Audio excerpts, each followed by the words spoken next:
సముద్రపు తాబేళ్ళని వేటాడేస్తున్నారు. ఒకప్పుడు మత్స్యకార వృత్తిగా ఎంచుకున్నప్పుడు ఇక్కడున్న మన మత్స్యకార సోదరులందరూ కూడా వాళ్ళ వలల్లో చిక్కుకుపోయాయి. వాటి వల్ల వాళ్ళకి దాంట్లో మంచి చెడు తెలీదు. మామూలు చేపలాగా పట్టుకుంటూ వెళ్తే సుప్రజ గారు చెప్పారు, దీనివల్ల ఎంత నష్టం జరుగుతుంది పర్యావరణం కంటే వేటాడే స్థాయి నుంచి సంరక్షించే స్థాయికి వచ్చారు ఇక్కడ ఉన్న మనం.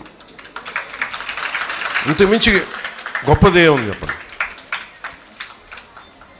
ఇప్పుడు అటవీ శాఖ చేసింది, అటవీ శాఖ మంత్రిగా నేను మాట్లాడుతున్నానంటే దాంట్లో పెద్ద విషయం కాదు.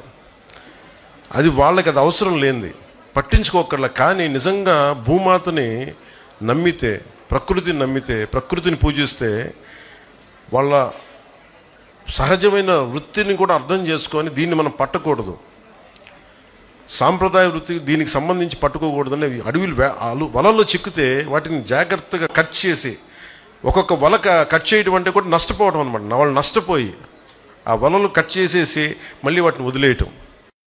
అంత మనస్ఫూర్తిగా అంటే మనం అనుకుంటాం కదా, ఒక్క మనిషి ఏం చేయగలరని. ఒకళ్ళు అనుకుంటే చేయగలరు.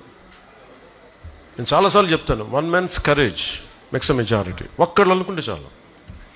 ఇక్కడున్న ఒక్కొక్క బిడ్డ, ఆడబిడ్డ కానీ అబ్బాయి కానీ, స్కౌట్స్ అండ్ గైడ్స్లో ఒక్కొక్కళ్ళు కానీ ఈ దేశాన్ని, ఈ సమాజాన్ని మార్చగలిగే శక్తి సత్తా ఉన్నవాళ్ళు మీరు.